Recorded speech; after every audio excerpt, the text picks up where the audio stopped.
How do you do? Okay. We're about to unfold the story of The Son of Frankenstein. This one is probably just as bad as his father.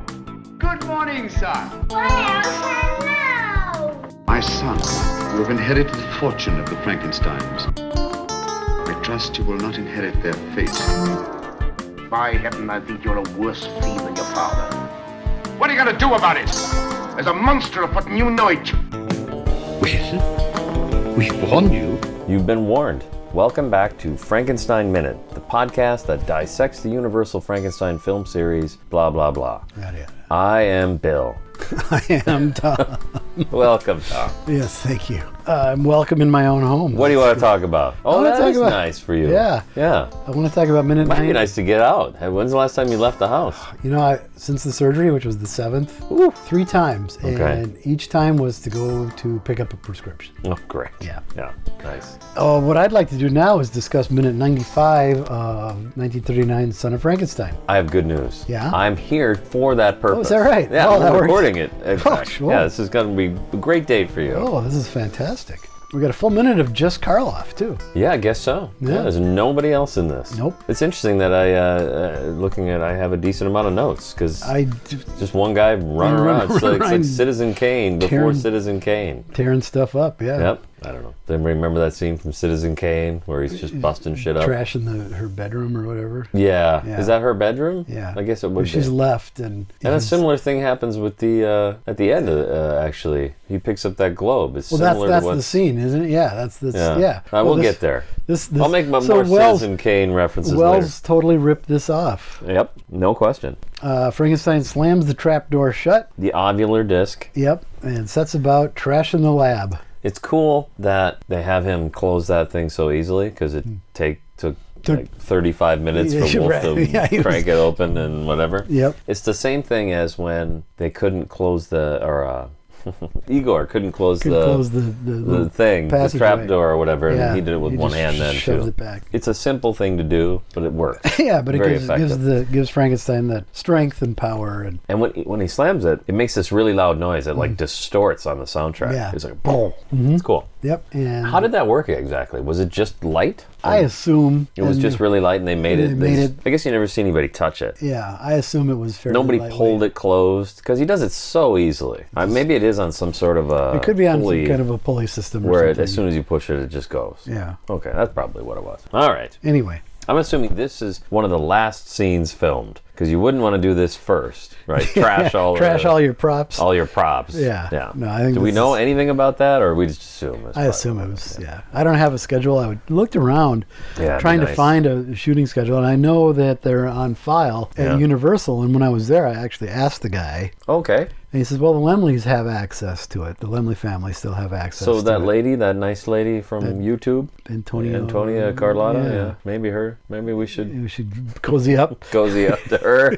See what we can get. Doesn't seem like she's too much on the inside. Oh, I think she's okay. They said that family members still come and look at it. So the Lemleys were on the outs already by the time this movie was made. Yeah. So that's kind of weird. I mean, it's but fine. I hope that's true. They're still revered there, and they're mentioned quite frequently at least on the VIP tour. Okay. I suppose. It was built by the Lemleys. And I had that shirt that I made that said, Uncle Carl sent me. When you're here, your family. And the kids at the ticket counter were just over the moon. Like, oh my God, where did you get that? Like, oh, I made it. Like, oh God, we should sell this here. Like, yeah, you should. And they took pictures, and then the tour guide was I don't remember you saying this. So then... Tour guide is like, well, maybe you should be giving this tour instead of me. I'm like, probably maybe true. I should. To be honest, I wish you were giving the Warner Brothers tour because we apparently went by Gotham, what did you call it? The courthouse? Gotham City Hall, Gotham City Hall, and no one said a thing. No one said a word. I was even there with Barsky. He probably knew it. Maybe he did say it and I forgot. That's probably true. I'm getting old. I forget things. I'm getting on in years. So he starts tossing some Strickfaden stuff into the sulfur pit. How old was he? 51? Yeah, 51. He's kicking ass here. Yeah, he's tearing it up. None of this is a problem. He everything that you want him to do, he pulls off here. He looks like a completely strong, live, powerful. Yeah, he's a force of nature. Force of nature, yeah. And I've looked at it in preparation closely, and it does not appear that it's ever a double. Yeah, exactly. Although he did have one on this film, certainly for the climax. Okay, yeah. But does not appear to be the case here at all. It's all Full Metal Boris going at it. Yeah. It's great. I guess, again, so for example, that bed, or whatever we called it, table. The table. That he's on. The table fit for a jant is what it is. It's a table fit for a jant, and he picks it up, and he picks it up over his head and chucks it into the sulfur pit. I'm guessing that's on wires. Oh, see, again, I don't even think of this stuff. I think either it was on wires or it was a lightweight substitute for the actual table. I guess I assumed it was a lightweight substitute, or the actual table was lightweight, but it looks really light. So you would think you wouldn't lay a guy on it. You wouldn't lay a guy especially a guy who's wearing 85 pounds of makeup or whatever they say, yeah. What's really on the other side of the ledge?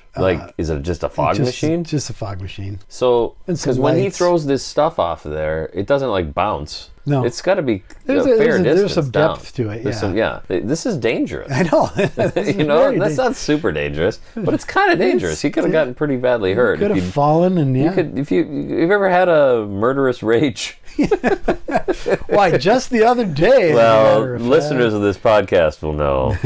No, you could easily sort of, especially like say that table I'm talking about. He lifts it over his head and chucks it. If you misjudge that, you could go over yourself. Lose your balance. Lose your balance. And he's on these big old boots. 85-pound braces or whatever. What was the thing again? The braces? Yeah, the braces on his legs so he couldn't bend his knees. That's right, which he clearly does here. Which, a cursory viewing of any of the films, he bends his knees. Yeah. How that still gets perpetuated. Well, it's like calling him Frankenstein. I don't know who would do such a monstrous thing. Yeah. And all the stuff he throws, the equipment, is all the newer stuff. It's all small, portable things. They still look like they have some weight to them. Yep, yeah. But it's not any of the stuff from Frankenstein or Bride. Okay. So it's not the cosmic diffuser. Right. No. Okay. And when he throws them in, there's a flash of light and a puff of smoke. Yeah. As they're consumed by the sulfur pit. 44,000 degrees of, or whatever it is. This is he throws them into the sun. Basically. Yeah. Yep. It's pretty great. It's pretty great stuff. This is as far as screen tantrums go, this is pretty good. Yeah, that's true. Yeah. And justified. Oh, yeah. He's, like I said, his whole world's been ripped out from under him at this point. Yeah. By the guy who owns all this crap. Good man. Good man. Yep. So much for good man. Well, the same good man tried to smash his head in with a rock. And that was the last time he saw him. I'm surprised this hasn't come up in the last few minutes, actually. Maybe a better... cut this out, put it in last week. No. But it is true. He's exacting revenge. On some level, it seems that he's exacting revenge against Wolf because the last time he saw Wolf, I think that there's enough evidence of how that went down that he can assume that Wolf is responsible for what happened to Igor. Yeah. Is that right? No, I agree. I think so. Yeah. I think that was the rock scene where he didn't crush him with the rock. Right. And Igor said, no, you leave. Yeah, you get out of here. Get the fuck out of here. Yeah. That's the last time he saw either one of them. Well, we don't know, but probably. Yeah, no, I think it's the last time he saw Wolf in that. So that makes sense. Yeah, I think he knows at a gut level who's responsible. Yeah. There you go. Yeah, so then he stomps over to a table full of some glass beakers and chemicals and flips it over. Flips it over like a ping pong table with no issues and no glass flying all over the place, no explosions there. You hear it crash to the floor. It does crash to the floor, yeah. But it must have been a lot of fun to do this. I would think, to get to direct shit on camera would have to be a lot of fun. Yeah. When my kids were really little, I have a video of them. I think they're 3. They're twin boys. Mm-hmm. And they finally had come to an arrangement. So Beck had built something with blocks. And he's like, in the video, you can see him just finishing it. And then Logan goes, okay now? And he says, yeah, okay now. And then he can go and kick through it. Because that's all he wanted to do was break everything. Sure. So there's something to that.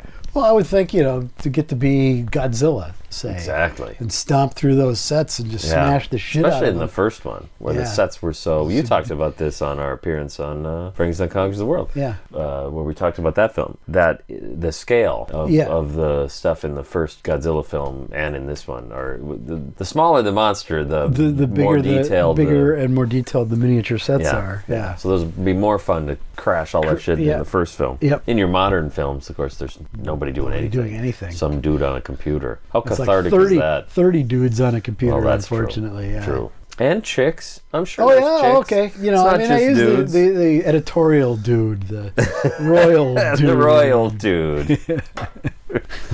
There's your episode title. That doesn't make any sense. And you notice there's something on the floor. Yeah, under that table. Under Something's that table. under that table. Yeah. Why is that there? What's going on? Well, he picks it up, glances at it, he's about to chuck it. It's cool. And then a thought strikes him. Yeah.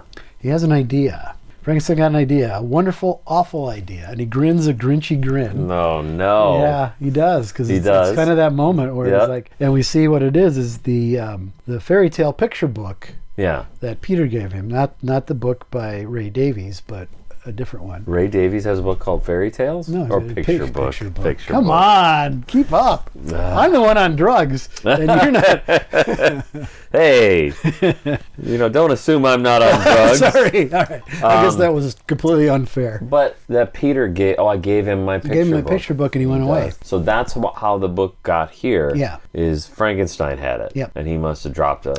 Kicked it under the table. Yep. Okay. I never really looked all that closely at the cover of it until this podcast, preparing for this podcast. I'm not sure where. I think it's. It's in the top shelf up there. It came with the Son of Frankenstein figure. I think we've done this before. Oh yeah, there it is. Oh my goodness. So wow, that is the right. Yeah, that looks exactly right. Yeah. Huh. Well, it looks. Do you want to know what it says inside, or do you know? I don't know, but I think you tried to read it once before. Aschenputtel. Yeah. There was a rich man. I mean, there's an actual story in here. Yeah, I know. But the font is so small. It's small. It's hard. But I like that it's called Aschenputtel. It's open to that story in the Fairy Tales book. So I never really thought about the cover of it all that much. I always just thought it was a lady running, and then there's like a shape around her as she's running, and I always thought it was like a ghostly hand coming at her. And I finally actually stopped and bothered to look at it. I'm like, no, it's Cinderella. Yeah. Because there's a midnight is on the clock. Yeah. In the corner. Yeah, she's barefoot. Oh, See, I didn't even think of that. Okay, she's barefoot. That's definitely Cinderella. If I know Cinderella. Believe me. Yeah, believe me you. Believe you me. I'm telling you because I know. So what is the association now then? So what is the thought process for Frankenstein at this point? I think he thinks, okay, he hurt me by killing my friend. Yeah. I'm going to hurt him by killing his son or taking his son. I think that's true, but I think I'm always, and I could just be dumb. This is probably true. You can just tell me I'm dumb. But I've always sort of taken it to be in two parts, because when he first looks at it, he's about to throw it, and then he stops, and he looks at it, and then we look at it, and it cuts to a close-up. Right. And then the music... We borrow a cue from Bride of Frankenstein almost. Is it? It sounds like it's that chimey kind of... Yeah. It's unlike the rest of the score for this film. Yeah. And which is very bombastic. This is very tinkly and chimey. Tinkly and chimey. I think that's what it said on the score. Did it? Yeah. Tinkly, chimey. That's what Salter wrote. That's what Salter wrote on there. Yeah, it's like like a music box almost. Yeah, it sounds, yes, exactly. Tone. Yes. And it's meant to evoke... I guess what it reminds me is like the ballerina from Bride of Frankenstein. There you go, yeah. Something like that. Yeah, there you go, yeah. Yeah. And so this is meant to evoke some sort of soft feelings, right? Some sort of it's the opposite of this rage that he's in, and it's not a sinister. There's nothing sinister at all. No, not at all. So it's not him looking at the book and going, "I know how I'm going to fuck with this guy." To me, there has to be a moment of softening for Frankenstein himself. Otherwise, what's the point of the music and the close-up of it? Well, I shouldn't say that. Close-up makes sense. The close-up makes sense for our benefit. But the music, to me, is meant to evoke the fact that he has warm feelings for Peter. I believe this to be true. And then, by the end of this minute, he's not, because he crumples the book up in his hands like it's... he crumples it up, he twists it up, and then he gets that wicked grin. Yes. The Grinchy grin. But I think for a brief moment, he's reminded of his... affection for Peter. Well, I think and that's what the music means. It calms the rage down and this tantrum down, and then he becomes a little more clever. A little puts a little more thought. Okay. What would Igor do? Yeah. Actually. They got that tattooed on, you know, You WWYG. can see it right on the one arm he's got the metal piece. Yeah. On the other forearm, WWYD. WWY, and then he never got to finish. Igor passed away. Or so we are led. What was it like? Igor doing the tattoo himself? It was like a jailhouse tattoo. Will be great to do. I only need ballpoint pen and, I don't know, sewing needle. I don't know how you make a tattoo with prison tattoos. Never done it. You never done that? Never had a prison tattoo, no. Never performed one, made one? I've designed probably a dozen tattoos for people. All right. As well as for myself, but I've never actually administered one. I've never had the training to do it. So I have a request. Okay. You have a tattoo on your body. Mm-hmm. I could almost see it through your sling. Okay. Of Bugs Bunny. Yeah. If Bugs Bunny was on the cover of David Bowie's album Aladdin Sane. Yes. Now, your profile photo on Facebook is now not that, right? It's like a Frankenstein version of that. Good old Doc Ivan whipped that up for me. Yeah, as a little whipped up that's pretty great. Yeah, I mean, it's really great. Yeah, it's really good. He also did me as Krog. Yeah, actually, I'll have more to say about that. All right, there you go. Yeah, but so thank you, Doc. Those were wonderful. Thank you, Doc, as always. For making fun of Thom all you want. Just don't, just lay off of me if you know what I'm saying. No, he's done plenty of me as well. In fact, I'm Igor more often than not, I think. So I don't know. Take that what does that say? I'm crafty. There you go. I'm not so crafty that I can't get shot 3 times in the belly, but worse things have happened. I've been Pretorius a few times too. So that's another good point. Yeah. But my point is, consider modifying your tattoo. You've had the Aladdin Sane Bugs Bunny for long enough. It's time to make throw some green on there. You know what I'm saying? Turn them into Franken that's all Bunny. I'm saying. That's my request. Okay. All right. So I think he looks really scary. He doesn't look like a skinny dude in his 50s. No. Like, he's a skinny guy by this point. He was, I mean, he's clearly wearing, like, balloons in his... I've read a number of times that this is Karloff at his heaviest, which by saying that is not a lot. I mean, he was never a heavy set guy ever. Right. Yeah, he's a English gentleman wrapped in furs and muck, according to him. Yeah. But yeah, he looks huge. He does. And he looks scary. Yeah. Yeah. It's although rage. Donnie, we're talking about Donnie last week, but he loved him, as all kids seem to have. Just adored the monster, especially when it was Karloff. Although Janet and Gallo spoke really highly of Chaney as well. Okay. So the first thing it makes me think of is, we had talked about this, I think, last week, if you left it in.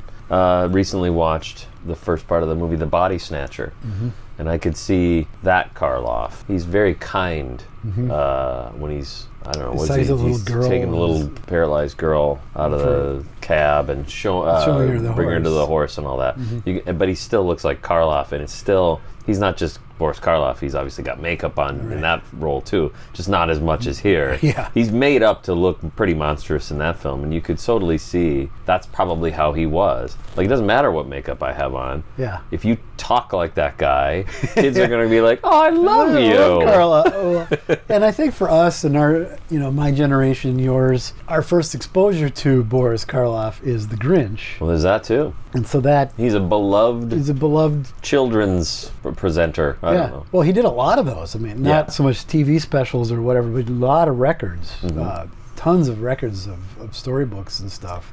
And he even did the Monster Mash once. Yeah. That I don't know if we ever talked about that, but I'm sure I posted it to the village. Oh, yeah, that was a relatively recent thing to see that footage, right? Or has that always been around? No, I think it's been around. Okay. It's just a higher quality. It's easier to find, and it's a higher quality now. Because the one that I posted has that obnoxious watermark over it. So I assume I thought it was because it was either the longest clip we've ever seen. There has to be something to make it exclusive, or why watermark it. Put it, Or it's just the best quality one we have. It's the best quality I've never even, because everybody knows that, I assume everybody knows, that song, The Monster Mash, isn't Boris Karloff. It's a guy doing a scary voice, which is more or less Bobby Pickett doing it. Does a pretty good Karloff impression. Yeah, and so there is at least one clip of Karloff doing it. Yeah. But all of this contributes to this idea that you're talking about. Like, This is what he means to us. Yeah. He's that guy. Yeah. Yeah. You love Boris Karloff. You're afraid of Bela Lugosi. Yep. Well, that was your thing as a child, right? You said you were that's a afraid really good point. Afraid of I don't remember being Lugosi afraid of being under your bed. That's true. I don't remember feeling that way about Frankenstein. But I don't know if I saw Frankenstein. I must have. Anyway, so he picks up the book. He crumbles and snarls. He's got sinister. He looks sinister. Yes, that's the word I wrote here. Sinister intentions. He's got a motivation now. And so he's so motivated that he goes whipping off. He goes running off to that ladder. Ledge. Yeah. And he lands. I've watched it a few times. He doesn't even step on a rung. Yeah, no, going down that ladder, true. he just sort of slides down it. He slides to the edge of the floor while he kind of lands on his left knee, which looks to me like it'll hurt like hell. But he kind of slides to the corner, or the edge, the ledge. He goes... Slides down the... falls off the ledge, and then when we cut to the next angle, you never see his feet hit a rung. No. He's just holding on and let's go, basically. Yep. And we're down in the cavern of Dr. Caligari. Once again, I just said we weren't going to come back to here. Well, I guess it's not the same one, right? This must be a different passageway than the one that leads directly to where Igor and everybody is? Yeah, I think so. Okay. But it looks to me like it's the same kind of rock formations as when they came out of slide. That. Looks like a little water slide. Well, yeah, when they came out of that, what you talked about before, where Igor's trying to push that big thing back into the wall, and Frankenstein just shoves it with no problem. Yeah. Because we see them emerge from that. Well, that makes perfect sense. That's where where he should be. Yeah, he's heading now. He's heading passageway to the castle. Because Amelia was informed that she was supposed to put Peter to bed at once. So it's all coming together. That's right. Minute 95. There's not a lot left. Not a lot of minutes left. We got 5 more to go. Is that all you got? That's all I got. I did say when he gets to the ladder, he almost looks like he's sliding into home plate. Which I guess, did he ever do that in that baseball game? No, he just kind of he slumps around, and like there's gags where I think the Three Stooges are at one base and they faint. And which ones were alive then, or what time? When? No, that was 39. It would have been the original. Okay. Or not. Okay, the original would have been Shemp, Mo, and Larry. Shemp left. They brought Curly in. Is that before they? When did they? Really? Yeah. Shemp was the first. Third Stooge. Well, you think he was the first Stooge because he was the most successful. Oh no, I have heard this. Okay. And then he left to pursue a solo career. They brought Curly in. And then when Curly had a stroke, couldn't perform anymore. They talked Shemp, who had a successful solo career. They talked him to coming back. And then have you heard any of the commentaries on any of the Evil Dead movies? They have a term they use called fake Shemp. Yeah. Because apparently in those later films, Shemp had died. He had a heart attack. He had already died. He had a heart attack. They were driving home from a boxing match, and he was in the back seat with some friends, and he had dropped dead. Jeez, what a way to go. And so they had 3 or 4 films in production. So they used a double. The fake Shemp. Shemps. When we did Horror Incorporated, I had, instead of fake Shemp, I used the Dr. Thom. It was a Plan 9 reference to the guy who doubles for Dr. Thom Mason in Ed Wood. Ed Wood, he's referred to, he's a dentist? He's a chiropractor. And is that true? Yeah. Okay. Yeah. Dr. Thom. Dr. Thom. So nice. In our credits, if we had phony doubling like that, it was always Dr. Thom. That makes sense. I like that very much. Okay. That sound of the introduction to Got Any More Questions, Wise Ass? Got any more questions, Wise Ass? Can only mean it's time for Got Any More Questions, Wise Ass, brought to you as always by Patreon. Patreon.com/Frankenstein Minute for all of your Frankenstein Minute needs. You can actually go to Patreon.com/Frankenstein Minute and just subscribe there if you want, for free. You can get our podcast the same as you would at any place else. You get it on Friday, like same as everybody else. But you pay a couple of bucks. Hey, while you're telling there, you, why not? You can get it on Thursday. It's called Frankenstein Thursday. Yep. The people that know. The cool kids know. The cool kids know. Doc Ivan on February 2nd says, Tom, hopefully the news from the front, Doc clicks heels together, is that your surgery went well. Best to you. And yes, this is the picture you talked wonderful, about. Yeah, he's put my face on Krog. Krog's, yeah. But he kind of drew in the monocle because otherwise you don't see it. Yeah, you wouldn't be able to see it. So no, that's great. And is this correct? Is the news from the front that your surgery went well? Yes, he was 5 days early, but I think we had referred to it. Yeah, I probably had. It was on the 7th of February. Yes, it went Yep. Textbook, from what I understand. Excellent. Yep. Is that what doctors say? She's a wizard, I guess. She's one of the top shoulder people. Yeah. Okay. She actually did Dawn's 5-6 years ago when she had her rotator cuff done. We had no idea it was going to be the same doctor. Wow. Yeah. Okay. Roll of the dice or and whatever. how's the rotator cuff then? She's been fine. Yeah. Okay. Well then, So can't ask for better than that. Thank you, Doc. That made me laugh out loud as always. Yes, that's a great one. Yeah. Mike Herman replied to that post. Good luck, Tom. Don't go to Dr. Bomer. Which, yeah, Hey. I would guess. This film series has a lot of bad doctors. Yeah. But Bomer's probably the worst if you're the patient, right? If you want, if you want someone who's got your best intentions at heart. Yeah, Bomer's best intentions. So who has your best interests your best at heart? Bomer would be really low on that list. I mean, really sure, poor choice. Sure. Wolf and his brother Ludwig have issues, the same issue. As does Nyman. But they actually have the patient's, well, maybe not best interests at heart. Maybe that's the problem. That's the problem with with Neiman the whole too, series. Nyman is and Edelman. no one really cares. But Bomer is willing to just Bomer takes it to a new level. Well, at the beginning of we're talking about Dr. Bomer from Ghost of Frankenstein. That's true. A little preview for next season. Yeah, at the beginning of the film, it's referred to that he made some terrible. Oh, that's right. Poor I hadn't even forgotten that part. That's decision, probably what Mike's referring to here. Yeah, there's a reason he can't be a doctor anymore. Yeah, like Ludwig says something to him like, it's too bad you fucked up so bad. You're such an idiot, but I still love you. I love you, right? I would never. It's really offhand like that. And Bomer does not take it well. No. And then so the way he behaves after that is what I'm referring to. Yes. Okay. And then Doc Ivan responded to Mike. Said he'd be fine unless there was a slight miscalculation. Okay, so that is a reference to that. Very good. Yeah. Doc knows these movies better than me. Right on top of it. Felicity Brown says today's what? This is unrelated to the previous comments. I can't remember. Well, they're all kind of related. Okay. Today's episode, this was also on February 2nd, so we must have released an episode about this topic. Yeah. Today's episode totally made me go to Wikipedia to see what Steve Austin had replaced. Yeah. Per the article, he had both legs replaced, his right arm, and his left eye. Yep. So, you're like the anti-Steve Austin, from what I can see. The only thing you had done was your left arm. Left arm. Both of your legs are still the same legs? So far. All right, well, we got a lot of work ahead of us. I got a ways to go. I mean, this is step one. And these are both your eyes? Yep. Okay. This is step one of my plan to replace everything organic. I'm saying step it up. Yeah. Mechanical. You want to become a Cyberman. Yep. Let's see here. There's more? Yes. Christopher Dopsch says, and this is from before all that, so if we were going chronologically, I'm just a nightmare. It's just a mess. So, I'm watching a documentary on the history of the Three Stooges. Another Three Stooges. This has become a Three Stooges podcast. It's going to be. And who suddenly pops up? Bowles. And then he attaches a picture that I didn't include the whole thing. But yeah, John Bowles, his career seemed to be mainly focused on, what's her name, the little girl? Shirley Temple. Didn't he do 2 or 3 of those? Did, yeah. And then I think that's what he's most remembered for. I think so, yeah. That's what his family would prefer. Yeah, I think so. I was talking about what we talk about.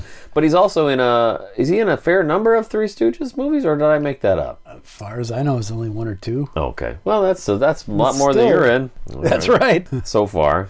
All right. No, it's early yet. And lastly, Jason Tucker. He says, I'm watching a documentary called Carl Laemmle on TCM On Demand and quite enjoying it. I want to see that. I was wondering if either one of us had ever seen it. Sounds like it's really, really good. Okay. Well, that's something we'll have to seek out. Yes. Okay. Carl Laemmle. I assume it's about senior. Yeah. Okay. Well, he, other than founding Universal City and Universal Pictures, once he was released from that obligation through from the bank, very much fault of his own. Yeah. Yes. He did a lot to help Jewish refugees. Good point. During World War II, to escape Hitler. Yeah, actually, that's a really good point. It's not often talked about, but yeah. I actually see that fairly frequently on, I don't know if it was his birthday recently, but on a few monster groups, they have that big quote of, what's the quote about rescuing Jews or something? There's some quote about rescuing Jews. That famous that rescuing one. Jews quote.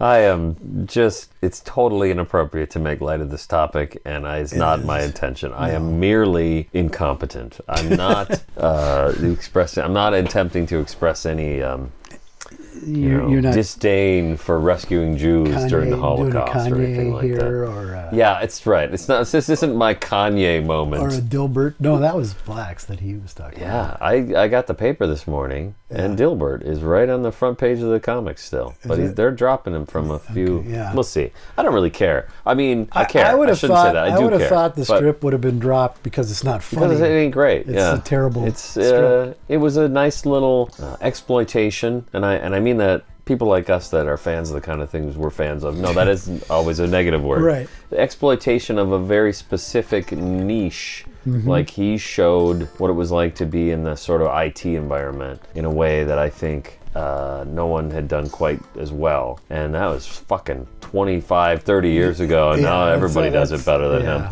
So he's fine. I don't know. I think what he said was pretty shitty. And shitty in a way that I'm 100% sure he thinks it's fine still. Yeah. I don't think he's apologized. No, he hasn't. Going to apologize. He hasn't. He's like, he thinks this makes perfect sense. He said, nobody spoke out against it. They're just dropping the strip. Nobody's condemned what I said. Like, oh, he said that? Yeah. Something to that effect. Like, it's being condemned. Very, very specifically condemned by the people dropping the strip. Yeah.